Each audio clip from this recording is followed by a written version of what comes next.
Frank Laurence Lucas was an English classical scholar, literary critic, poet, novelist, playwright, political polemicist, Fellow of King's College, Cambridge, and intelligence officer at Bletchley Park during World War II.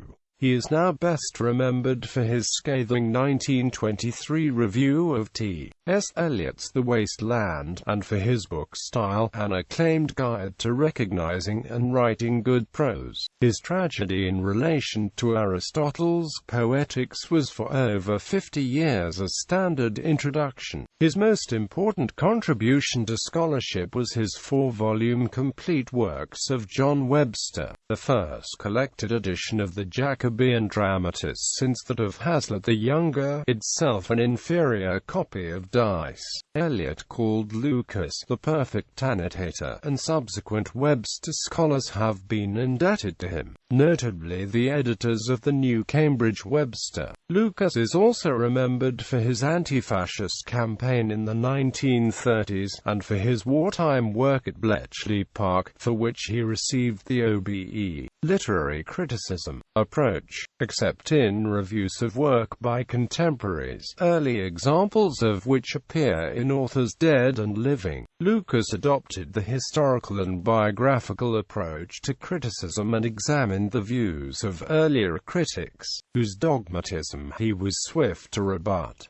He increasingly linked his studies to developments in psychology, notably in literature and psychology. The real, unwritten laws, he observed, seem to me those of human psychology. Centrally, he discussed the writer's psychology as revealed through style. Even science has invented no pickle for embalming a man like style, he noted. The poets to whom he returned most often in publications were Tennyson and Houseman, but he ranged widely over classical, European and English literature, conscious that books can influence for good or ill. He admired authors he saw as defenders of sanity and good sense, men like Montaigne and Montesquieu, or as compassionate realists, like Homer in the Iliad, Euripides, Hardy, Ibsen and Chekhov. Life is indivisible, he wrote.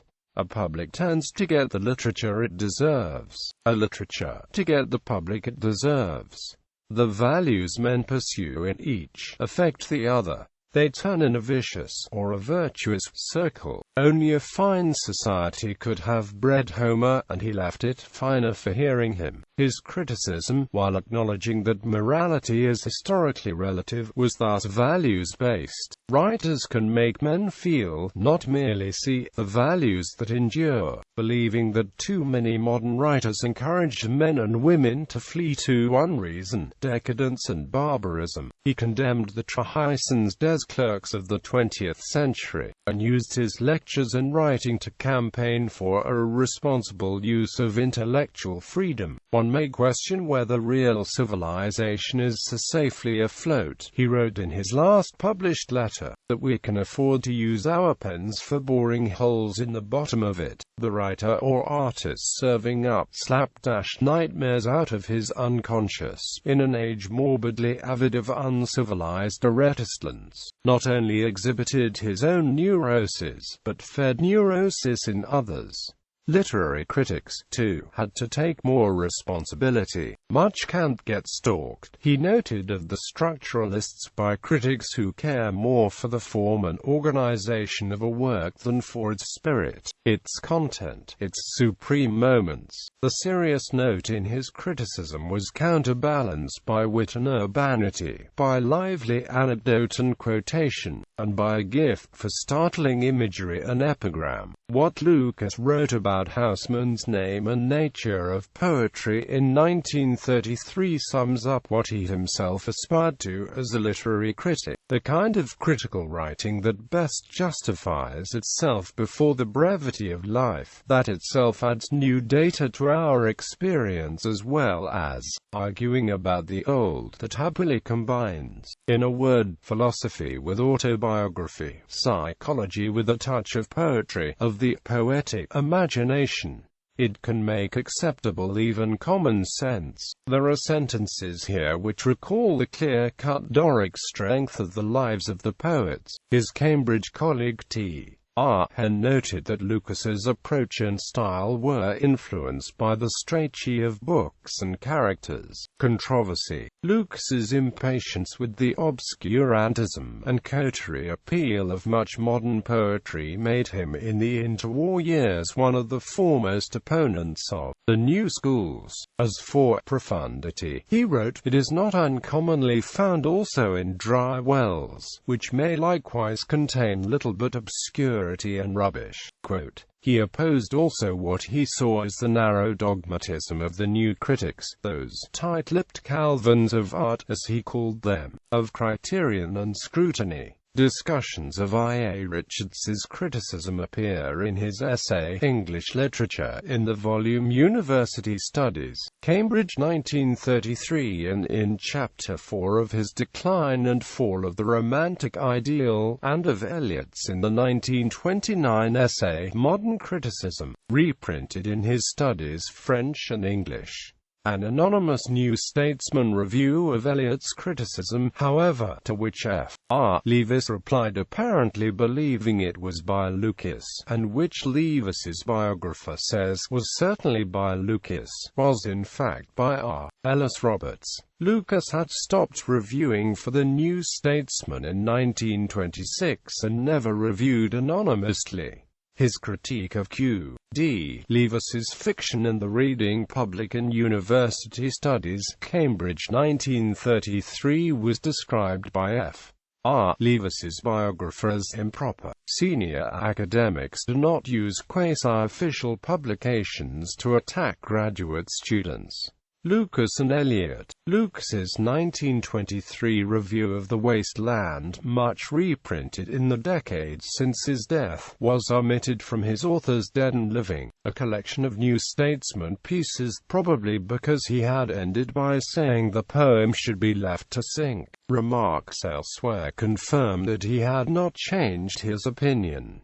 Described by F.W. Bateson as brilliantly wrong-headed, the review is better known today than it was during Lucas's lifetime. His only other comment on the poem occurs in his essay, English Literature, in the volume University Studies, Cambridge 1933, where he contested I.A. Richards' view of it in Science and Poetry. The Waste Land is praised for its complete severance from all beliefs, when it is really a yearning cry for them, and at its close some sort of faith is so clearly impending that it has been praised by others as a great religious poem.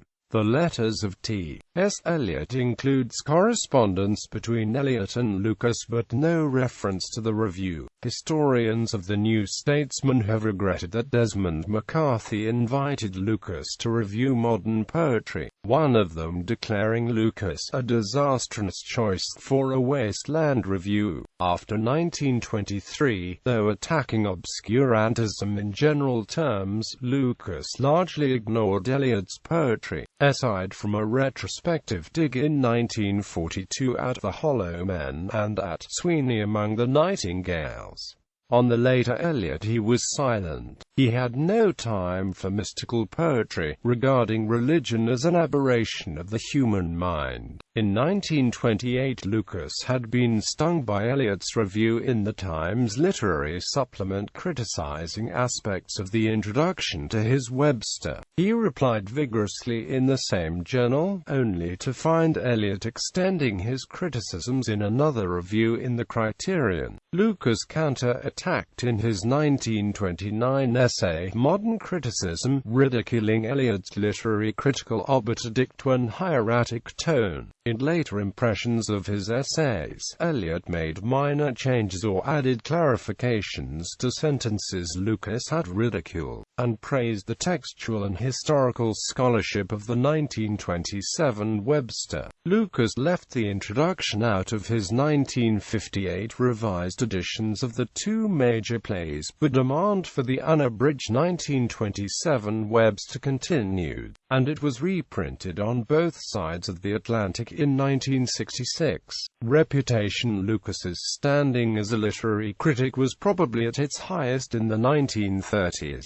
In three respects, the Times Literary Supplement noted in 1934, Lucas rises preeminent from the crowd of contemporary critics, in his care for style, for dignity and grace, in his method of presentment, in his learning in the literature of several languages, and in the balance, the sanity of his judgment.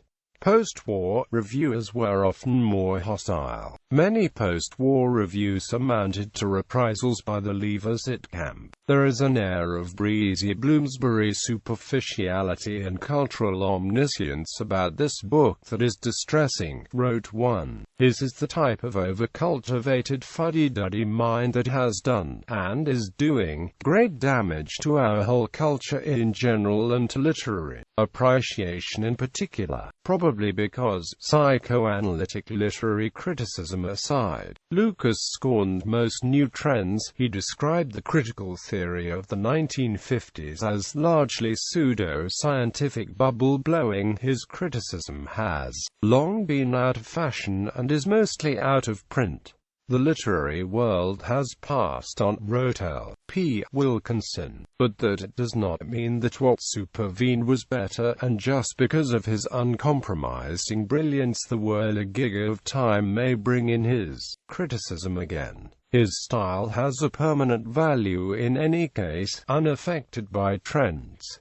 Style is now back in print. His two earliest books, Seneca and Elizabethan Tragedy and Euripides, and his influence, not yet superseded in similar concise form, continue to be reprinted. The editors of the New Cambridge Webster praise his customary accuracy and astuteness in matters of dating, authorship, and textual scholarship. With its voluminous and marvelously wide-ranging notes, writes D.C. Gunby, Lucas's 4-volume, old spelling edition remains essential reading for those who love scholarship and more love the plays of John Webster. Verse translation. Lucas dedicated much of his time to making classical poetry accessible to modern readers through verse translations. His companion volumes, Greek Poetry for Everyman and Greek Drama for Everyman, contain some 20,000 lines. No single translator had attempted before to bring together in homogeneous volumes so much of the best of Greek poetry from Homer to the 6th century A.D., with the introductions and notes needed by the non-classicist. The translations were praised for the grace and fidelity, the sense and the imagery are minutely reproduced, and were hailed by the press as